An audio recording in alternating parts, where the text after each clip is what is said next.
So welcome to the National Association of Christian Women Entrepreneurs. It's November 20th. For the month of November, we're talking about team building. And we have Lue Kraltchev with us. She's a culture and people expert across the world, really well-traveled. So we asked her, she's spoken to us before, and so we asked her to come back and speak to us again. Let me share really quickly for people who might watch the video and replay later, a few snippets about what we're doing. Oh, it might have helped if I... So, I recorded. I pushed the record button. That's my reminder for me to push my record button and let me pray us in and then give you a few snippets about NACWE and then turn the floor over to Lou. She'll share her own slides so she can kind of go at her own pace.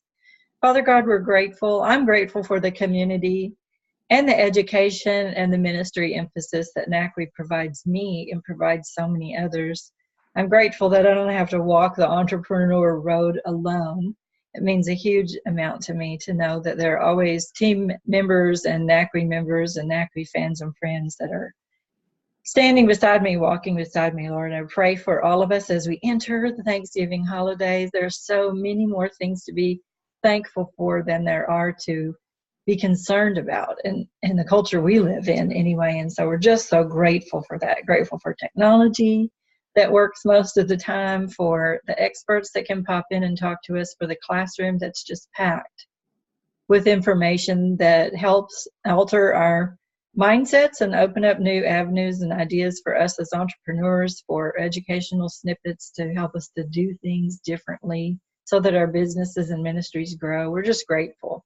We're grateful for ministry missions opportunities as well, Lord, and we're grateful for teams. Even if our team feels like it's a team of one, we're never doing this alone. We've got you, Lord, and we've got our families, someone in our family, a friend, a team member of some kind. So we would just pray a special blessing over teams and people who work on teams today and over NACWE in November as we talk about team building and celebrate Thanksgiving. And may all we do, Lord, bring you pleasure, and we ask these things in Christ's name. Amen. So these are Tuesday afternoons at 2 p.m. Central Standard Time, are our community and education webinars. They've been going on for 9 years, it seems like, since 2010.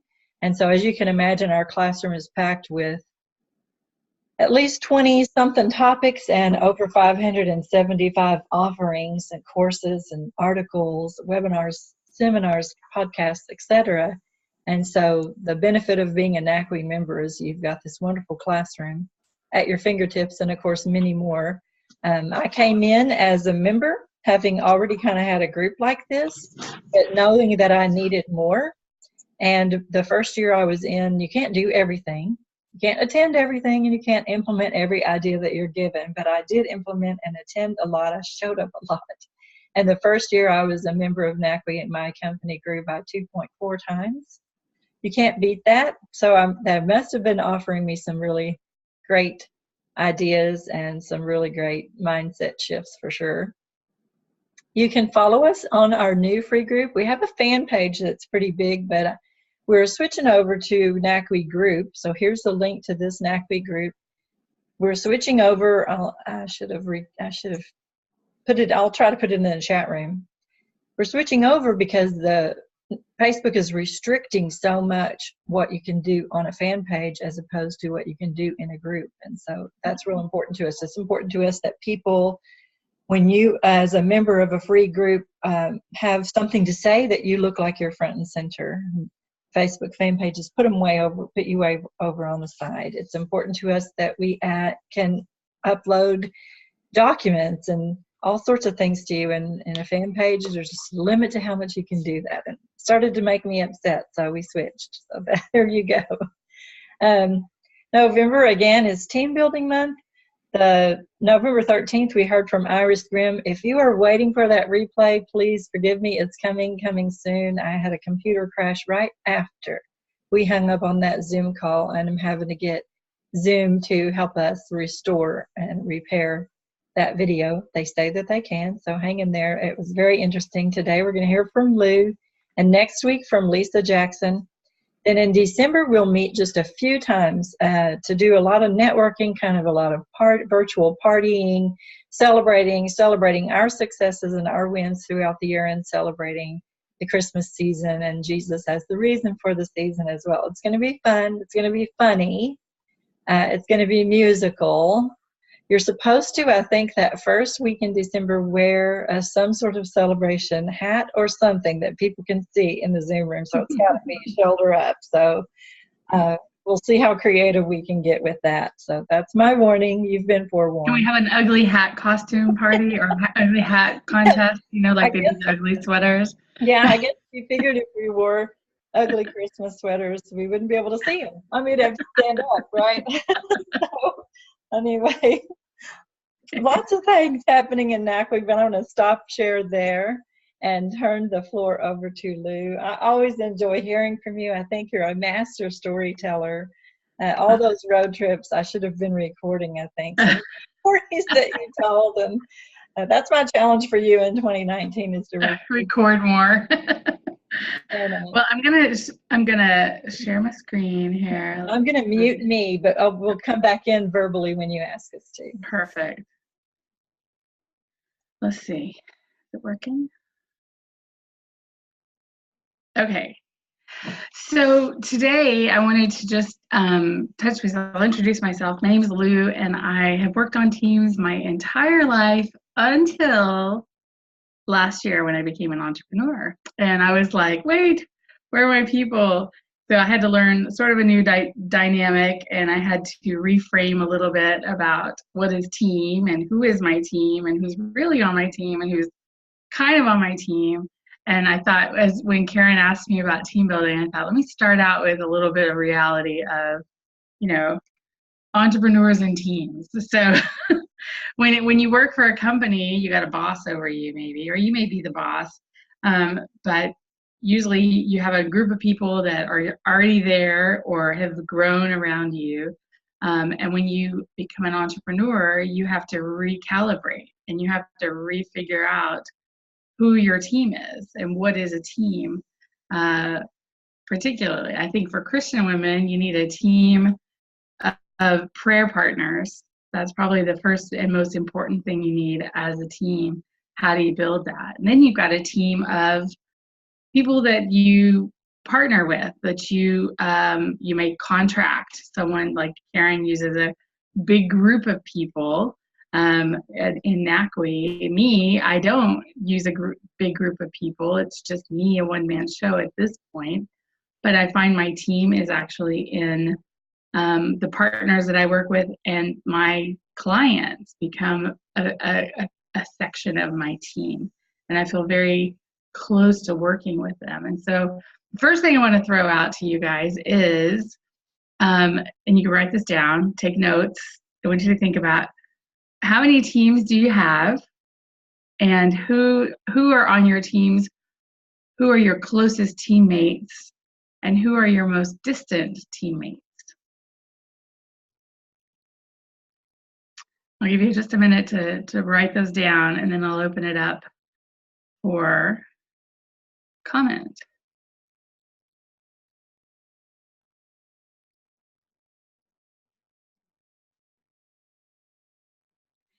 I'm reading Karen's comment. Won't you be my prayer partner? Won't you be, won't you be? Okay, I'm gonna open it up. So how many teams do you have, and who are some of these people on your teams? You have, Karen, you want to go first? You unmuted first. Yeah, I mean, the thing that threw me was how many, because I have a tendency, I do wear different entrepreneur hats, and I do kind of have different teams for each hat, but I have a tendency to lump them all into one, and even now I'm realizing even to communicate with them all in one lump sum when there are people that really didn't need to know all that because they were honest. So I'm going to say 4. 4 teams, okay. And I mean, distant, by distant, what I thought you meant relationally. Yeah, was there are people who do so much behind the scenes and they really don't need me. They really don't need to come or want to come to a team meeting per se. They just want me to tell them what to do, and they want to do their thing. And so I feel somewhat distanced from them, and yet I know if we pick up the phone and call one another, I know we're not distant. Right. It just feels that way. Mm-hmm. And closest would be the one who kind of would be Courtney, who kind of works for me and with me on anything and everything. Mm-hmm. And Okay. so she's got her feelers in all of the teams. Very good. I think. How about Kim? How about you? Well, I kind of lump it in two categories. You have internal and external. Mm-hmm. So you have those internal ones who are directly working on the things that you're working with, but then like your family members are kind of your external, and your friends, people they're not part of the business per se of the team speaking, but you're always serving someone in one capacity or another, Mm-hmm. whether they're on the inside or they're on the outside. So. Mm-hmm. For me, it's been interesting because I've got four main clients. One takes up about 80% of my time, maybe 60% of my time. And then the other takes another 20%. And then I've got the other little ones that they keep me busy, but it's not a big time. But I consider those top two clients, I've got teams that I work with specifically on the projects that I'm working for, and we are talking all the time. And so you do have to do some team building with them, especially as a consultant, as an entrepreneur. And so there is this piece where there's a line of delineation, and it can get a little fuzzy at times. Mm-hmm. You get really close, and then you're like, but I'm not on that team. And so like, stop, And so that's a little hard to maneuver for entrepreneurs. And I would say at times it's liberating because you don't have to mess with stuff you don't need to mess with, and you can just be like, I'm just a consultant, right? Or it's also like when you're lonely, when you really need them, how do you lean on a client's team, right? Because you've worked so close for a year and a half, 2 years. So that's just, I wanted to start out a little bit of team building with just framing up entrepreneurs have teams. And we don't necessarily think we do. At times we're like, I'm a one-man show, or I just have me and my social media person, or me and my editor. And really there's deeper lists. And I challenge all of you to write down on a paper after this your homework. I'm already giving you homework. I'm only on slide 1. But who are your teams? Write them down on a piece of paper, and then always look at those names, because there will be names that you may work the closest with, but you need to connect with some of those other people that are more distant. Which leads me to my next slide, which is facilitation. As a leader, you facilitate teamwork. And a lot of people don't realize that they have such a role in this. The leader has a role in facilitating great teamwork. So many times we have leaders that are just like, go do your thing and report back. But great leaders are always watching their teams and making sure they're successful. Their number one priority is each one of those people on the team being successful in their role. If they're hands off and they're standing back, this is where things kind of can go awry on teams. This is where they don't see the junk. They don't see the dynamics. And when a leader recognizes their role as a facilitator of great teamwork, they're close enough to the team to always keep the wheels moving and work out any bumps and celebrate any wins, so that there's constantly this movement. So as you think about maybe your role as an entrepreneur or people you've worked for in the past, are you a good facilitator of teamwork? Would you say you're you don't have to admit that if you're not, but would you say you're a good facilitator of teamwork? Or would you say you worked for someone that was a good facilitator of teamwork, and what would be the differences between the two? So I'll give you a second to write your answers down, and then come back and tell us what you think.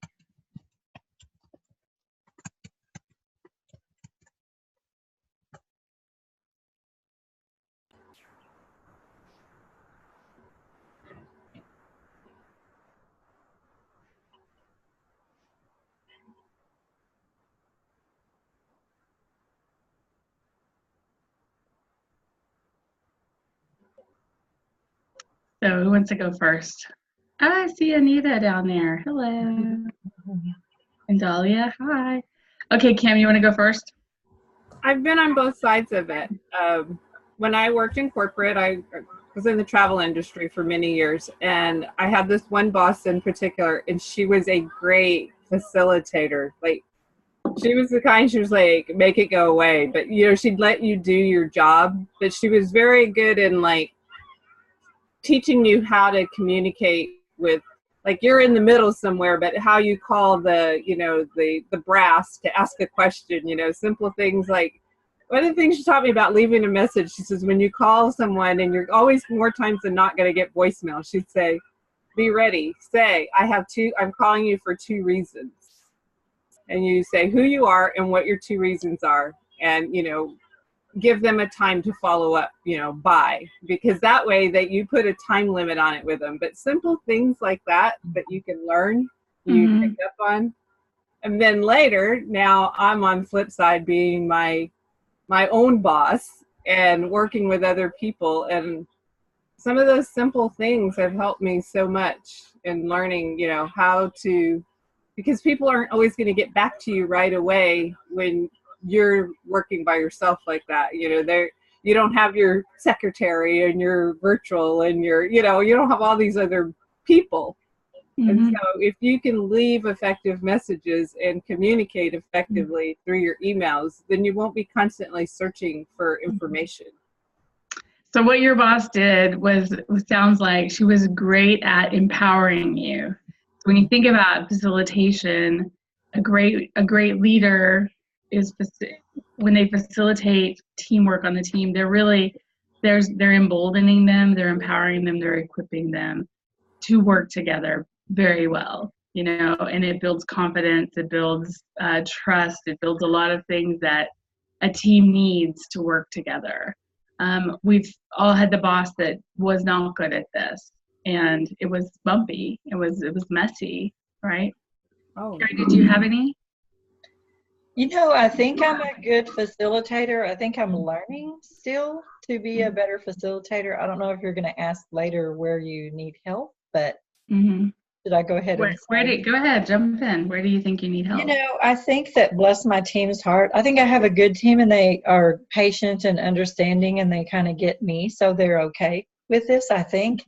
But I process out loud, and that can be really frustrating to some team members. They just want you to already figure it out and say what it is, you know, give an instruction forward. And I have a tendency to, in front of them, process and think out loud, and what if this and what if that, and bounce things around a little bit. So kudos to them for weathering through that. And then I also, oftentimes we're working on a project and I don't know what I want. I think I do, but I'm not sure. And I also, because I don't know how to communicate it in their language. So, I mean, I think that to a degree I'm at a disadvantage, or I put them at a disadvantage because of that. Again, I think my team has kind of learned to walk me through those moments. That's a good team. That's a good team. Well, and I think to your point, back to the previous question about who are your teams, you know, we have teams that are brainstormers and ideation teams, especially as entrepreneurs. You're going to need the team where you can be safe and you can just throw anything out, and you have those ideation sessions. And then you have the people that are just like, tell me what you want me to do. Tell me what you want me to do. These are your activators, right? And so you probably don't want all your activators in the ideation, so you're going to need some of them in there. But you know who's who, right? You know who's the person that's just like, just tell me what to do. Don't invite them to the ideation session. But sometimes do want them because they're the ones that are going to be like, you can't do that. This works this way. You know what I mean? Mm-hmm. But I would say, you before the meeting starts, guys, we're going to like kick this off with some ideation. And so they know this isn't your to-do list yet. This is our like dream list. And it's back to that communication. But you facilitate that teamwork by giving them the heads up, instead of and we have some people that will jump in, and it's actually, it goes to did anyone else want to add anything to that? No? Okay. I think that answers a little bit, what do you need help with? I think that's just making clarifying for them, because they may go, you know what, if I know that it's ideation, I can sit back, relax, put my pen down and dream. And even those people that are like, what do we want me to do?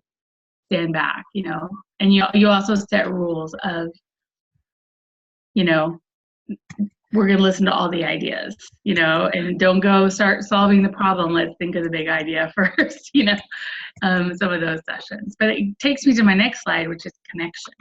So I've been in meetings with people in different groups over the years who you had that leader who brought all these people in a room together, and immediately it just starts going through the task list and go, we're going to do this, this, and this, and this.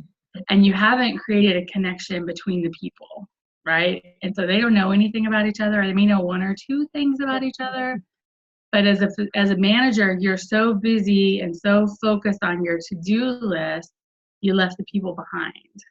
And they'll go do it, but over time, if you don't build a connection and you don't open it up with some conversation and something real, and you got to think about this before you kick off a meeting,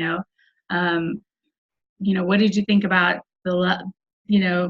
Bohemian Rhapsody? Who went and saw it this weekend? And then it starts some organic conversation. So many times people are like on their agenda, they've actually forgot the time. When you build a connection with the team, especially a new team or new team members that have been added to an existing team member, this is where that organic gelling starts happening, and you want to give space and time for this. If you don't, it's going to take your team a lot longer to get up and going. And I know it's not meant intentionally, bad. It's just we're so respectful of people's time. We want to respect their time. But a great facilitator of team building will actually make time for this, because they know that's where the magic happens. Because one person that may have been feeling outside suddenly has a connection to someone else in the meeting because they thought the same thing about Bohemian Rhapsody, or they whatever, they baked, gingerbread, houses for after Thanksgiving, whatever it is. But what are those things that you create a little bit of normal connection without an agenda? Like you leave it open, you throw the question out and let them talk. Any thoughts on this point? Karen. Anybody else who has I wrote it in the chat room, note to self, I'm a steamroller. I mean, yeah.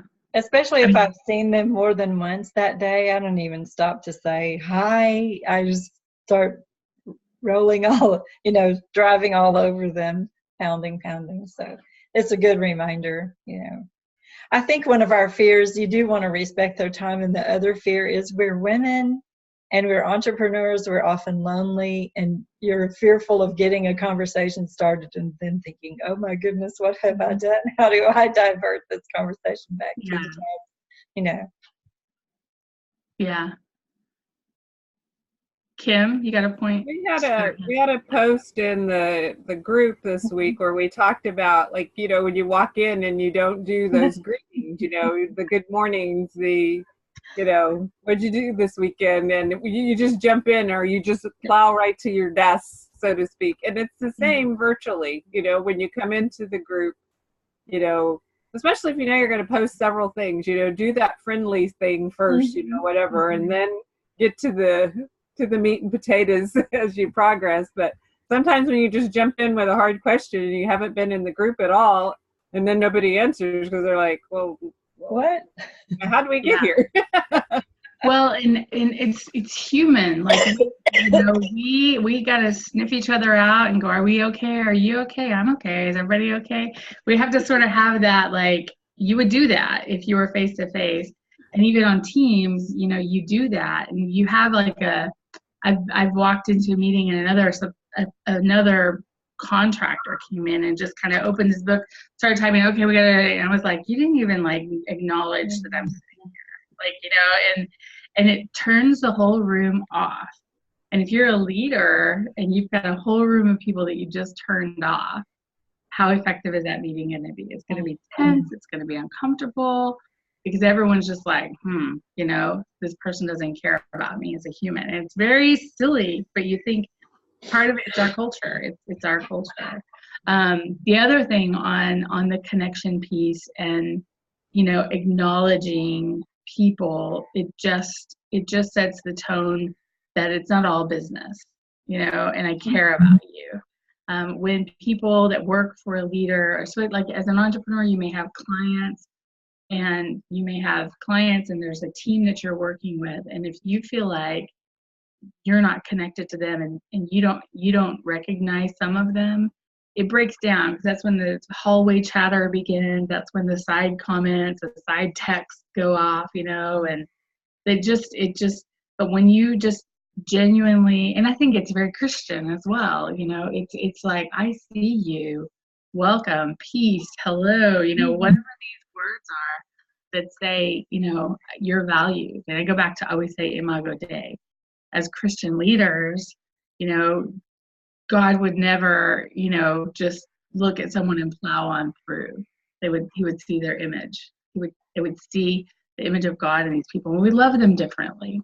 And it comes off, it translates, and it may be maybe 10 seconds of a gesture, and it sets the tone for everything. Or if it's missing, it sets the tone for everything. Mm-hmm. So the next thing is, so I guess on this one, I wanted you to write. We talked about it, but are there any things you want to write to yourself other than just, how do I make that connection first? Make sure you write that down. Who do you need to make connections with? Earlier, Karen, you said, some people you feel very like, yeah, and then there's others that are more distant just because they're like, let me know what you need me to do. I'm done, check, done. But how do you make those gestures to those people to say, I see you, you rock, that was awesome, thanks so much. Just where they got it. They got the connection. Mm-hmm. As you were talking, I was thinking about maybe making a meme, just a reminder meme for me, that it's okay to, a friend of mine put it this way: you post something and you think it's just deep and life altering and you're so excited about it, and it's crickets, total silence, nobody posts anything, and then you post a picture of your fluffy white dog and 99 people are like, oh, I just think that's so cute. I have a tendency to forget that people want the fluffy white dog connection, as much as the heavy, as the profound, profound information. Yeah. I thought I might make myself a little meme about it and keep it on my desktop just as a reminder. It's okay to stop and talk. People are in different states of mind throughout the day, and they may have just got a blow, and then you got Karen's heavy, heady text. I'm like, I can't process this right now, but look at the puppy. I just needed some puppies for a minute. I'll send more beach scenes to people. Yeah. Okay, so after connection, building teams, the next thing, once you've built connection, once you've figured out your role as a facilitator, and you've also started to make sure those connections are happening, not everyone gets along, right? Not everyone's going to gel. It takes time.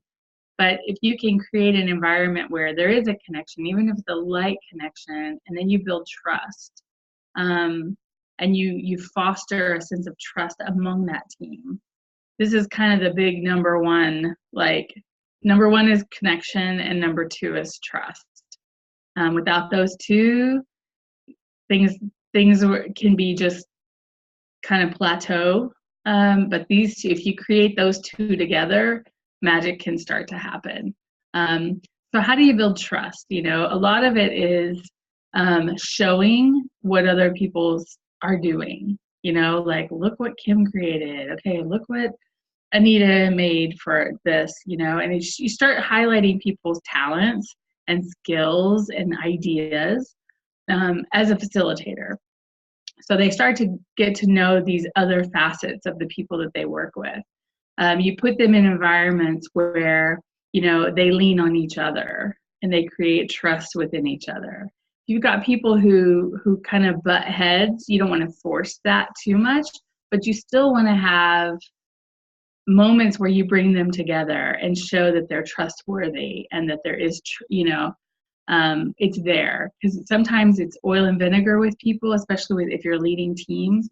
How do you pull those people from the oil and the vinegar side together? Oil and water, sorry. We're not making vinaigrette today. The oil and water side, how do you bring those people together to go, but look at all the beautiful bubbles you make when you're mixed together. There's that you show that and when they work together, you highlight what they've done together. I've seen things where we did an exercise at one of the companies I worked for where, you know, everyone stood down on this ground and then one person, you know, falls sideways. I don't know if you've seen that, where like one person just does like a dive into this crowd and you have to trust that they're going to catch you. And that's very awkward. It's very awkward. It's very uncomfortable because you're like, number one, I don't want people feeling me. Number two, do I really want those? Do I trust those people enough? Does that make us trust each other? It does on a superficial level, but it's not on the day-to-day work trust.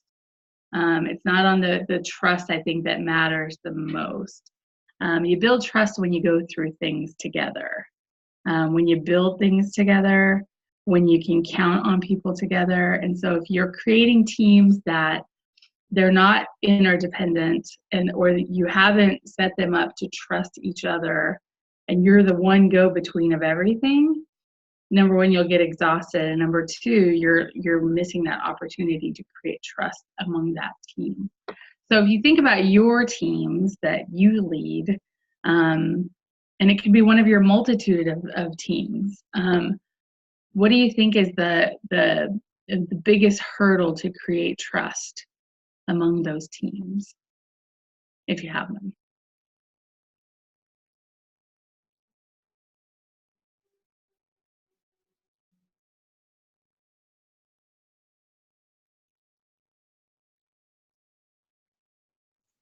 You're going to have to help us out on this one. Yeah, hurdle. I mean, I think the hurdles for an entrepreneur in trusting team is, number one, we as entrepreneurs may trust ourselves more than we're really going to divvy out full trust to someone to do something. We may feel like you're going to manage it so tight that the person feels like they don't really try. You're letting me do this part of it, but you don't fully trust me to do it. So that's a piece. But then amongst each other, how do you facilitate trust among the team so that they come together? Kim, did you have any?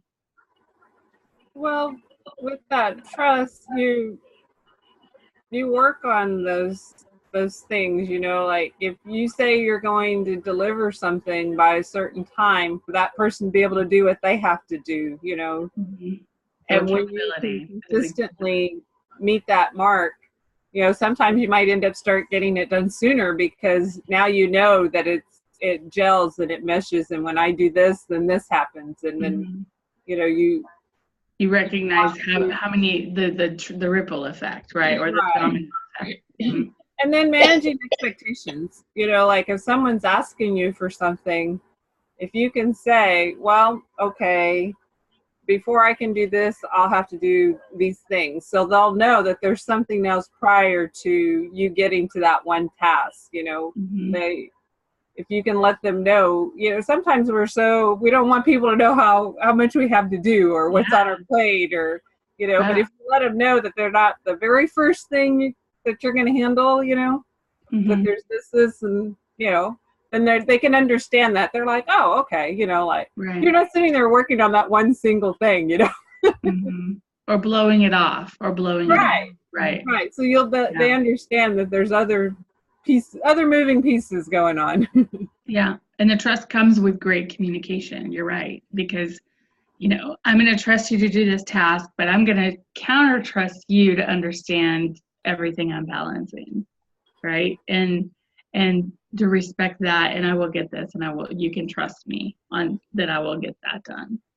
Right. So, and I've worked on teams where you had some people who, they were good at their jobs, they got their stuff done, but there was this sense that, I've talked about this before, the scarcity and abundance factor. And there's these people that are just like, I don't trust you to see what I'm working on. You may take my ideas, or you may come and squash my ideas. And so there's this sort of dynamic that creates on a team. I think as entrepreneurs, we get to avoid that a lot, which is awesome because we're not dealing with that dynamic so much. But it is a thing to look for. All of those are related that's related to not trusting the people around you, to be fully open. And as a leader, how do you facilitate that part of trust? It's down to saying, I see your great work, Kim, or I see your great work, Karen, or Lou, or whoever. No one can do it like you. And just that one verbal confirmation diffuses the things that make them scared and in that scarcity mode. So trust is a big piece. And it's, again, one of those things that you can facilitate to a certain extent, but they also have to own, and they have to create trust among each other. Respect is the next piece. So this is one thing that's interesting on teams. Once you've created connection, once you've created trust, there's a respect that rises up. I trust them, I trust their work, I trust their decisions, I'm connected to them, I like them, they have great character, all these things. Then respect emerges. As leaders, we tell the stories that make us respect them even more. We have to shine the light on, here's what Kim did, here's what Callie did, here's what, whoever that you're working, I've got clients, I need to shine the light on these people that are kind of behind the scenes that make it happen. So everyone respects them, everyone hears their story. A lot of the quiet people don't get the respect that they're due because they're just not loud and telling, the light's not on them, right? And so when you create a team that has a mutual respect for each other, that's very important to the team dynamic, to building a team. If you've got connection, but you don't have, and you have some trust, but you don't have respect, you don't build things. You wind up having dynamics, and you get a lot of mediocrity. You get I got it done, but you don't get fantastic results. You don't get momentum, you don't get energy, and so it's very interesting. I put them in this order because I feel like this is the order in which things go to building a team. So once you have trust, and then you have, once you have connection, then you have trust, then you have respect, then collaboration is very easy. You can do these mutuals, you'll have moments where we need to shine lights on different aspects and facets of this team building. But the collaboration comes so much easier when you've created those first three. Now, you may jump into a project tomorrow and you don't have time to build all this trust and respect overnight. You can start to shine lights on pieces of it, but you got to collaborate to get the project done. You got to collaborate. You got to create a team that can collaborate well together. What are things from your perspective that break down collaboration?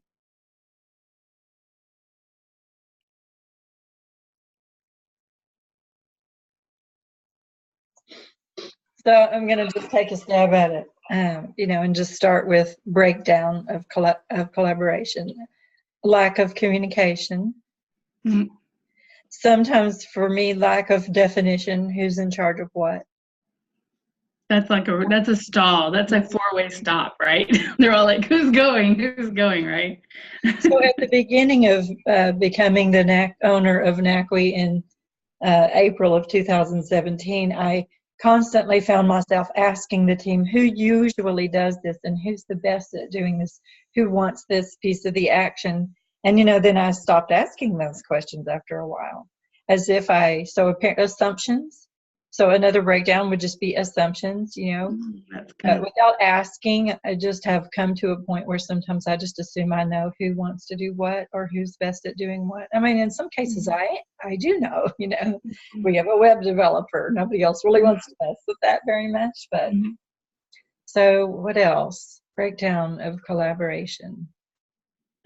A feeling of competition, setting it up as a competition, maybe. Yeah.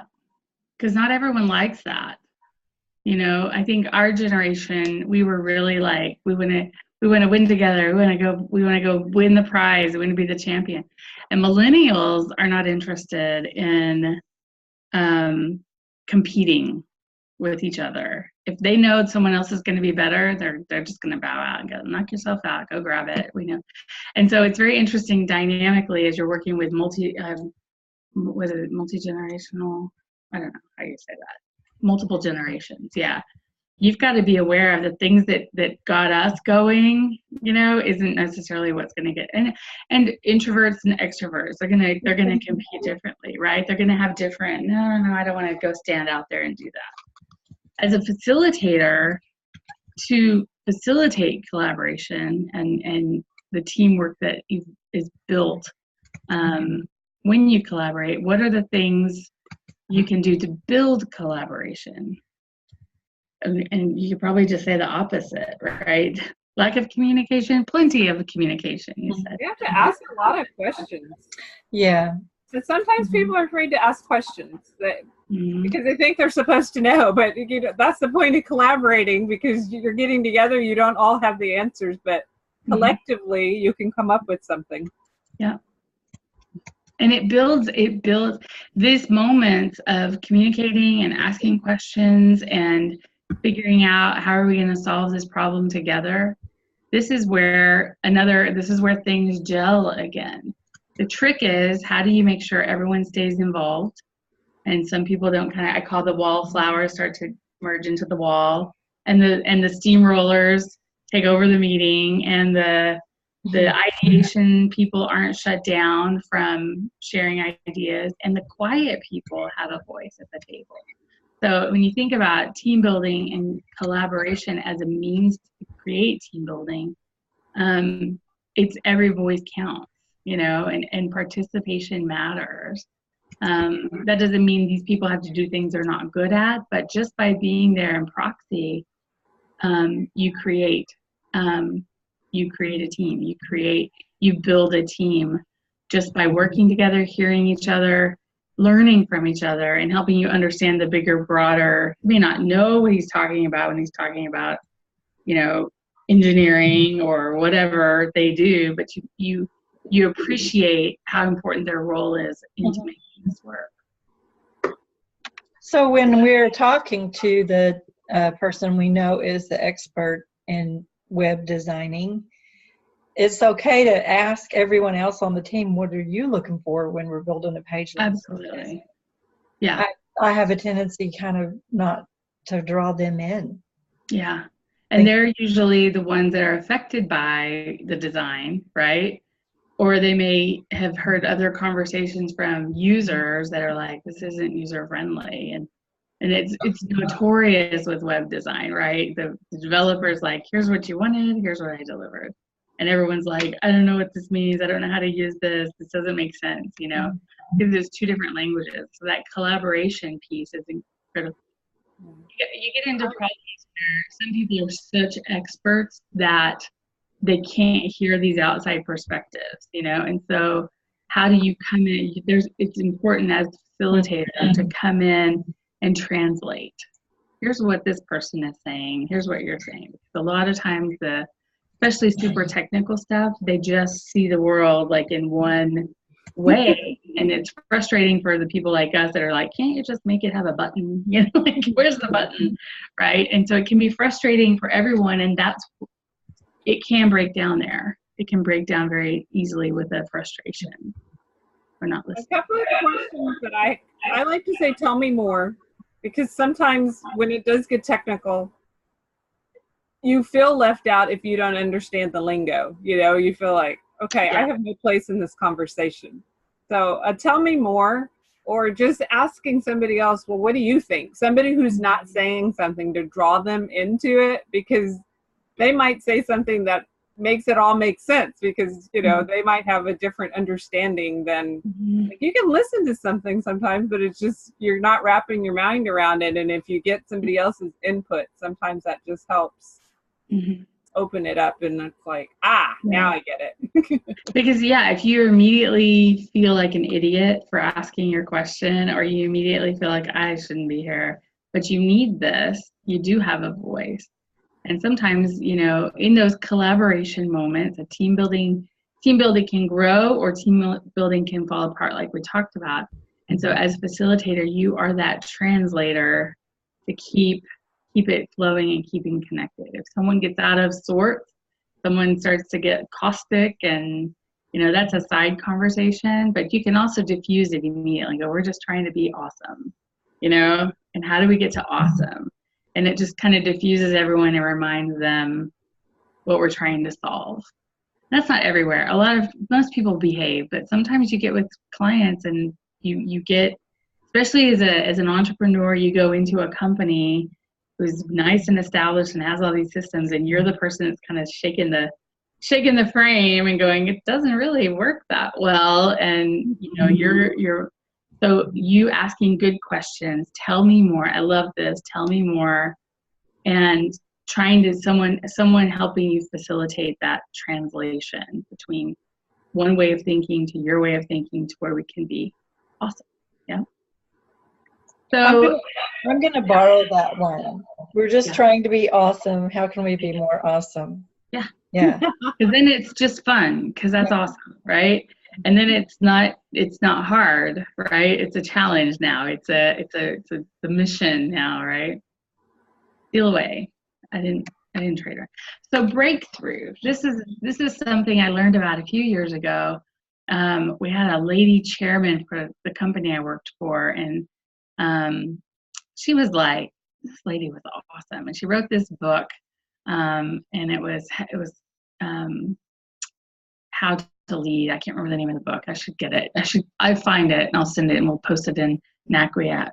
Oh, it was How You Lead Matters. That was the name of her book. Marilyn Carlson Nelson. She was awesome. She was like a knight. She was like the Legion of Honor. I mean, she's just done all these awesome things, led these big companies. And one of the things that she says in her book, she talks about this chapter called Breakthrough Teams. And a breakthrough team is a team that has the connection, has the trust, has the respect, has the collaboration, and then they get to this point where they work so well together, it's almost effortless. You know, it's like they look at each other and they read each other's minds. They know what you're thinking. You're going to want that. I got it to you already. I already sent it to you. And there's this sort of thing called breakthrough. And I was fascinated with this, because to me, that's the ultimate, that's the pinnacle that you want to create as a team. You want to be a breakthrough team, because breakthrough teams break through barriers. They overcome, they go beyond, they work hard, but they play hard. They love each other. They respect each other immensely. And how do we create teams like that? I think you have to build those first five elements really well. First four elements: connection, trust, respect, and collaboration. If you can constantly be facilitating that, you get to a place where there's the breakthrough. I think what's interesting in the connection piece is a lot of the breakthrough stuff is actually the breakthrough DNA is actually happens in that very first connection space. And then you start to trust each other and respect each other with the work. But that connection thing is the thing that's deeper and guides them to this breakthrough. I was reading, if you've seen one of my other presentations and for this other company I work for, we always talk about the racing skull and the boat and rowing together. And These wellness. In rowing, I just learned about this. There's this thing called swing. And it's when the racers are rowing so well, so perfectly in sync, and their speed is actually synchronizing.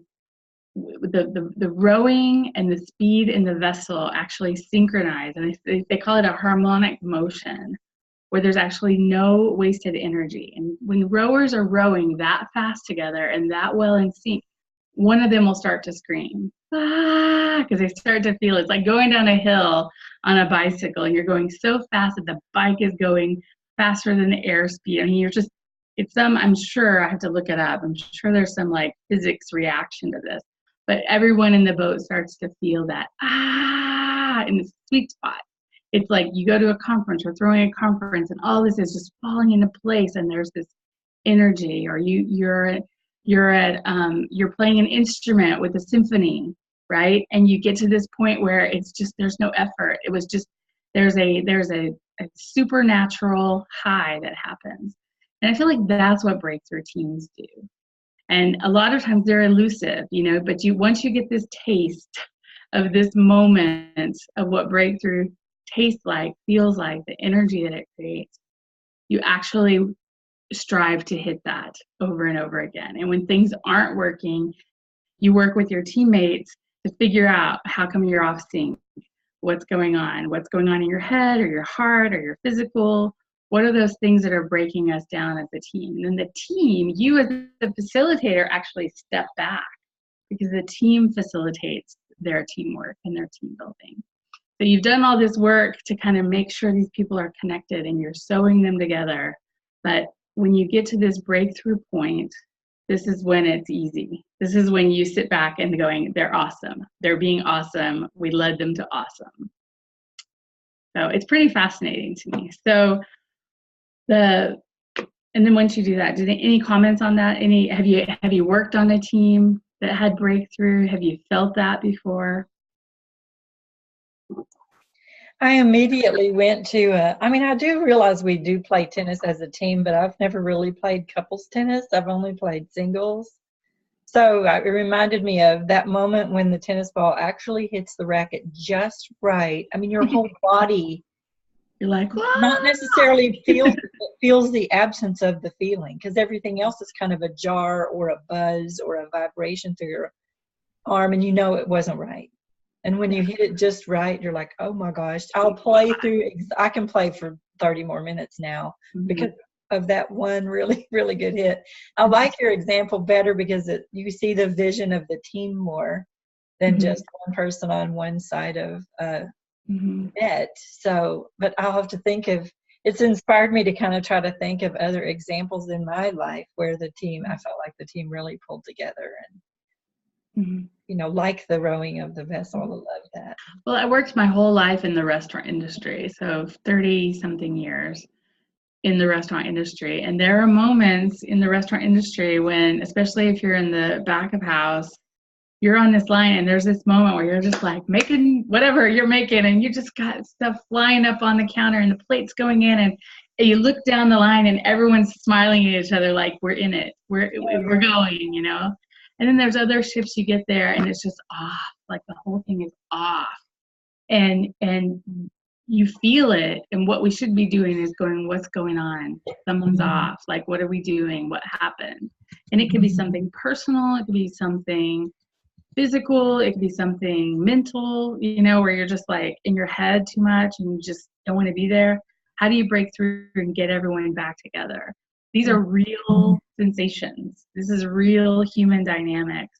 And as leaders, if we can, be brave enough to walk into that meeting space and go, some days you walk in and you're on Zoom calls as collaboration, right? A lot of these, you're not even in the room to physically feel it, but you can feel it. You can see it. You can see the dynamic in the Zoom meeting, and you just stop it. Be brave and stop it and go, what's going on? What's up? How is everybody doing? And you don't have to say, it feels really off here today. Like, what's going on? Who's the problem? But you can kind of sense, like, and it may be just a moment where everybody pull out your crazy Christmas hat. Like, let's just have a good laugh. Or everybody, I need a joke right now, and it's one thing to kind of just break that, like, whatever's in the way, and eventually the team will get to a place where they're like, I gotta open with this because I need some help, not always, but if you go into, like, Karen, you go into the meeting and you're just like, here's my agenda, and you're going to try to crunch through this agenda with people that are not there, it's awful, right? And you're like, I hate everything. At the end, you're exhausted, right? It's just real. So the breakthroughs. How about you, Kim? Did you have anything to add to the breakthrough? Well, I used to manage a sports bar. And when it was game day for the team that was represented at the bar, I mean, everybody had to be on their A game, and because if one person was having a bad day, it was going to mess it up for a lot of us. So we just, like the night before, it was like, okay, we're wrapping up early, we're getting out, everybody go home, go get some rest because tomorrow's a long day, it was like, and, we just all had to be on that same page, and you could tell when we were and when we weren't, Well, and we had, like, I mean, just in different even in corporate, there would be just times where it would just feel, I'm like, okay, dance party right now, and one of the guys in our office had a disco globe, and we just bust out Casey and the Sunshine Band or something, that everyone could just lighten up for a second and go, we are still having fun. We are still here, And then later the conversation comes with but how do you recognize it? Because if you just keep trying, that breakthrough doesn't happen. Okay, and the last little slide here is celebration. Okay, celebrate the little wins. When you're trying to get anything done, don't wait for the finale. If you wait for the finale, people get just like, celebrate milestones, celebrate the little wins, celebrate we have 12,000 NACWE fans, right? I remember when Karen did this, just don't be afraid of it. Celebrate one person wearing a crazy hat, whatever it is that's bringing them closer, that's creating more connection. I will say my old job, and even now still consulting, the celebration piece is the part where everybody sits back and relaxes. And they start to have the organic conversation, create some connection up front that's kind of a little superficial connections in the beginning, where it's like how many kids do you have? How long have you been married? All this kind of natural feeling out the landscape. But it's in the celebration parts where people really relax and deep connections are formed. That's where deep friendships are formed, deep respect is formed in many occasions. So don't leave this out. Facilitate celebrations and don't make up silly. I guess you can have silly celebrations, but they can't always be. Sometimes they need to be profound celebrations and go, we just broke through a milestone. Do you realize what we just did? So the celebration piece would be the last piece. I guess I'll throw it out to you guys. How do you celebrate with teams as an entrepreneur?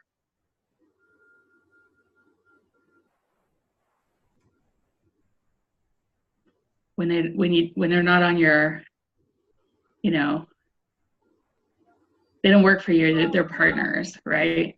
Yeah, well, I have a couple of customers that I work closely with, and I remind them sometimes, how this is big, this is huge what you did, and you push it down, you make it little. I remind them of the things they've accomplished. It's like, don't take it so lightly. It's like not everybody's done that. Do you realize what that means? Yeah, and you sometimes gotta like grab them by the shoulder, right? Yeah. Sometimes a celebration, but I would say in those, there's moments of recognition, there's moments where you recognize people, you did this, and then there's others where you just allow celebratory connection. And could be a happy hour, could be a pool party, could be a lake party, could be a, whatever it is. But don't forget these celebration parts, because this is where the team gets to see their success within each other. and that they got there together. So my last slide, I know I'm right at 2 o'clock. So thank you. I took this picture in Panama. I was in Panama City, Panama, and there was this gigantic gold painting on the wall, and I was like, I need all these people behind me. So even though I feel like I'm just a one-man show entrepreneur, this is my team behind me. That's awesome. Yeah.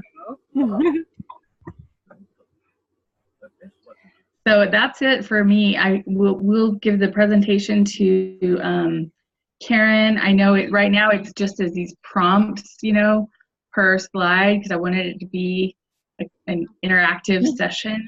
But I'll put some notes in the speaker's guides just to prompt some questions for you to always think about. Who's my team? How do I create connection, trust, respect, collaboration, and breakthrough, and then finally celebrate. So maybe when we post your replay, you could post a picture of the raising of the table.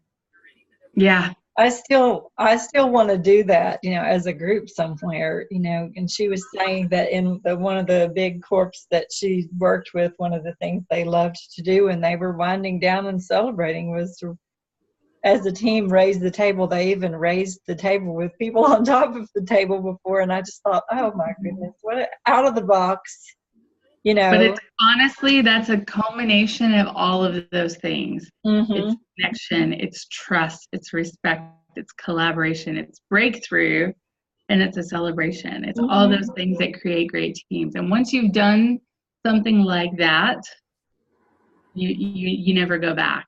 You can't go back. You've been through something together. And so reminding people of, doing something huge like raising a table with people on it, or just breaking through a fantastic, building a new website, building a new group, all the things that take place. Take a moment to pull all these moments together and remind them what they've done, because it required those things. And so if you build a great team, you will build a great business. And that's the fruit. The big business, the great business is the fruit of building a great team. I've enjoyed thanking our team for the things they add to that, to the momentum of the growth of the company and that sort of thing. But I think mostly it's because I say this all the time, working with them is like Christmas, because there's always a new little present or something to open up, some new web page or some new graphic that's beautiful, or that I couldn't do, or some service or some program or some project finally popped up and that sort of thing. And I just, that's the fascinating thing. I just have prayed so often, Lord, don't ever let me not be so fascinated with the Christmas present part of the. They're awesome. It is. It's awesome. I appreciate you being here. We just lost Angela. I think she had somewhere to go. But Anita and Dahlia, if y'all want to pop in last minute here with a question or a comment, we'll go do. Give